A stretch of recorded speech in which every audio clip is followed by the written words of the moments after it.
Hello everyone, আমি অনুময় easy math চ্যানেলে তোমাদের স্বাগত। তাহলে আসো আমরা আজকে এমন কিছু অঙ্ক করব যেই অঙ্কগুলো তোমাদের কিন্তু এক্সামে প্রায়ই আসে। তাই অঙ্কগুলো প্রথম থেকে তোমরা শেষ পর্যন্ত দেখবে এবং কিভাবে সলভ করছে সেটা কিন্তু ভালো করে শিখে নিতে হবে। তাহলে আসো শুরু করা যাক। ফার্স্ট অঙ্কটা দেখো কি আছে।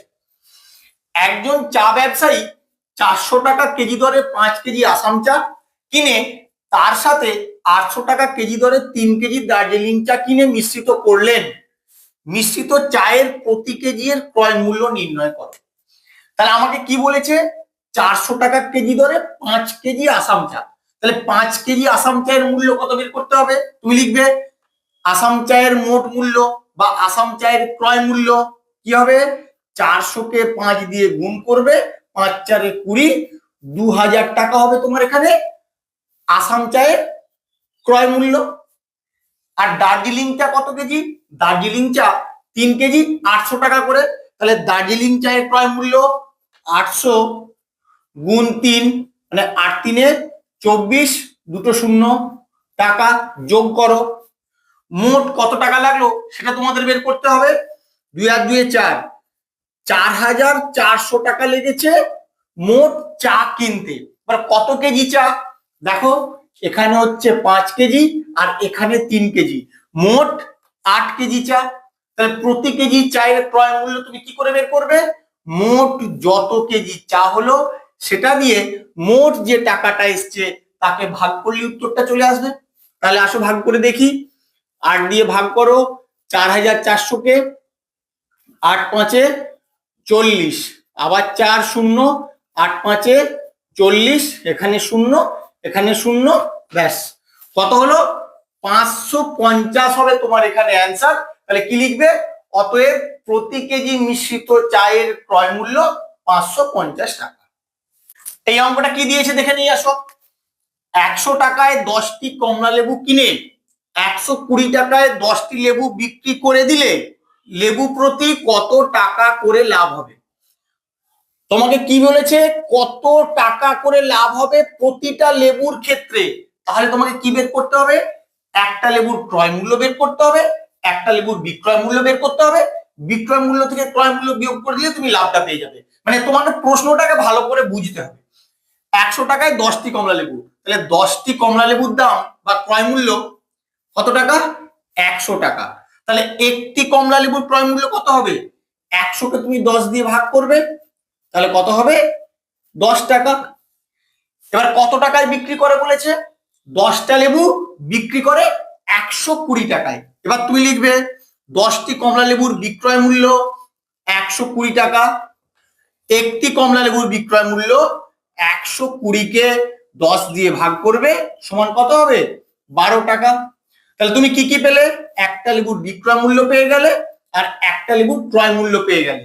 তোমাকে বলেছে লেবু প্রতি কত টাকা করে লাভ হবে। লাভ কি করে বের করে? বিক্রয় মূল্য থেকে ক্রয় মূল্য বিয়োগ করলে লাভ পেয়ে যাবে। উত্তরটা কি হবে?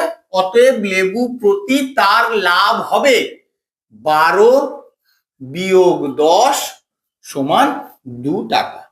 এইভাবেই কিন্তু তোমাদের অঙ্কটা করতে হবে। অঙ্কটা কি বলেছে একটু দেখে নাও। 10 টাকায় 3টি ফুচকা পাওয়া যায়। 30 টাকার ফুচকা খেলে একটি ফুচকা ফ্রি দেওয়া হয়। তোমরা 3 বন্ধু মিলে 100 টাকার ফুচকা খেলে তোমরা মোট কতগুলি ফুচকা খেয়েছিলে? ভালো করে খেয়াল রাখো কিভাবে করছি অঙ্কটা। অঙ্কটা কিন্তু অত সহজে বেরোবে না। তাহলে আসো দেখে নেই। প্রথমে কি বলেছে? 10 টাকায় 3টি ফুচকা পাওয়া যায়। তাহলে তুমি লিখবে 10 টাকায় পাওয়া যায় 3টি ফুচকা। তাহলে 1 টাকায় কটা ফুচকা পাওয়া যাবে? 10 থেকে 1 হচ্ছে, তার মানে কমে যাচ্ছে। অবশ্যই 3-কে 10 দিয়ে ভাগ করলেই পাওয়া যাবে 1 টাকায় কতগুলো ফুচকা পাওয়া যায়। আর তুমি কত টাকার ফুচকা খেয়েছো? তোমরা মোট ফুচকা খেয়েছো 100 টাকা। তাহলে 100 টাকার কতগুলো ফুচকা পাওয়া যায় সেটা বের করো। কি হবে? 3 গুণ 100 আর নিচে 10, শূন্য আর শূন্য কেটে গেল, 3×10 = 30টি ফুচকা পাওয়া যায়। কিন্তু এখানেই হবে না, কারণ তোমাকে আরো একটা জিনিস বলে দিয়েছে। কি বলেছে? 30 টাকার ফুচকা খেলে একটি ফুচকা ফ্রি দেওয়া হয়। 30 টাকায় একটা ফ্রি। তাহলে তুমি কটা ফ্রি বের করতে হলে 100-কে 30 দিয়ে ভাগ করবে, কত হবে? 30×3=90। তাহলে এখানে 10 তোমার অবশিষ্ট থেকে গেল। তার মানে তুমি এই 10 টাকারও খেয়েছিলে। কি বলছি ভালো করে খেয়াল রাখো, এখানে 100 টাকার মোট খেয়েছিলে। 100 টাকার মধ্যে 30টা কবার আছে? 30টা 3বার আছে, এই যে আমার ভাগফলে বেরিয়েছে। তাহলে এই 3টে ফুচকা ফ্রি পেয়েছিলে, আর 10 টাকা তুমি খেলেও তোমাকে কোনো ফ্রি দেওয়া হবে না। তাহলে মোট কতগুলো ফুচকা খেলে? আগে কতগুলো ছিল? 30টা। আর ফ্রি কতগুলো পেলে? 3টে। 30-এর সঙ্গে 3 যোগ করবে, তাহলে 33টা মোট ফুচকা খেয়েছিলে তোমরা। ব্যাস, এই জায়গাটাই তোমাদের খেয়াল রাখতে হবে। ফ্রিটা কি করে বের করছি সেটা শুধু খেয়াল রাখলেই, বাকি অঙ্কটাই কিন্তু কিছু নেই। অঙ্কটা দেখে নিয়ে আসো কি বলেছে। শুভাশিস ও শান্তনুর মোট দৈনিক বেতন 1480 টাকা। শান্তনুর বেতন শুভাশিসের থেকে 160 টাকা কম হলে তাদের প্রত্যেকের বেতন কত? এই অঙ্কটা আমি এক্স ধরে করাবো। এক্স ধরে করালে তোমাদের অনেক সুবিধা হবে। অনেকে এটা দুটো ইকুয়েশন ধরে করে। কিরকম?